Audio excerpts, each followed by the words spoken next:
Blood Sugar Sex Magic turns 25. Whew. I can't believe that it's that long. When we made that record, it doesn't seem like that. The band was in a very exciting place creatively at that time. I remember that it was the first time that Rick Rubin had worked with us, and we recorded in this house in Hollywood, so we weren't in a proper regular studio, and we all lived in the house, and we had a bunch of songs, and John especially was coming into his own as a songwriter and feeling very comfortable in the band. Prior to that, John and I sort of joined around the same time, and we had done Mother's Milk in 1989. Then we toured, and the chemistry of the band was really, we were firing on a real high level.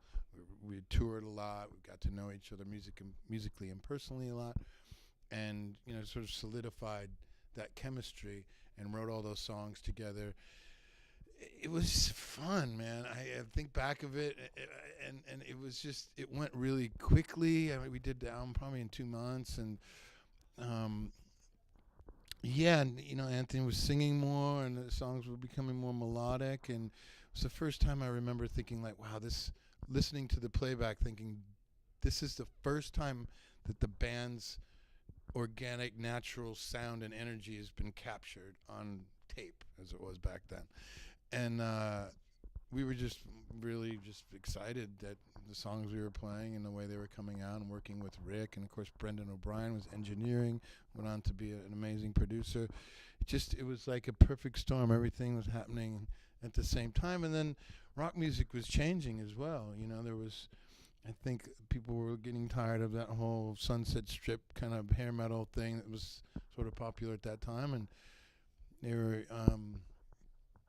we were doing what we were doing anyway, as we have been for a long time. But then bands like Nirvana came along, and they were at Seattle scene, and we went on tour with Pearl Jam and Smashing Pumpkins, and I remember that being a really exciting tour, and feeling that like, wow, this is really something really exciting is happening in music, and we were happy to be part of it. That Nirvana record came out the same day as ours. I didn't know that, but two pretty good records. But they, just were so amazing, and it's an incredible band. And again, having Dave Grohl in the band, I think that was the first record they did with him. And those songs, I mean, obviously that's an incredible record. And we did get to tour together at the very end of '91. Right after Christmas, we did a West Coast tour together.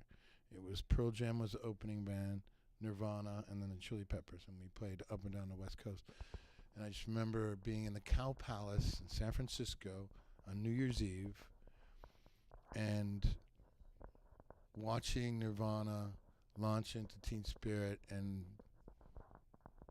the crowd and the place it was amazing, like nothing I've ever felt before. It was so exciting, and so just I can't explain the feeling. It was incredible, and just like, this is something, we are seeing something really amazing. And they were great, and it was a great time for music, and we were just happy to, I was happy to be at the right time when it was all going on. And it's probably my favorite, because of those reasons I said, probably the favorite record of mine to make with the band. I love all of our records, and they all have a special place, but because it was what was happening in that time, and the band becoming we became pretty popular after that record, Under the Bridge, came out a few months later, and everything sort of changed for us and our band. But those initial like 6 months were really, really cool.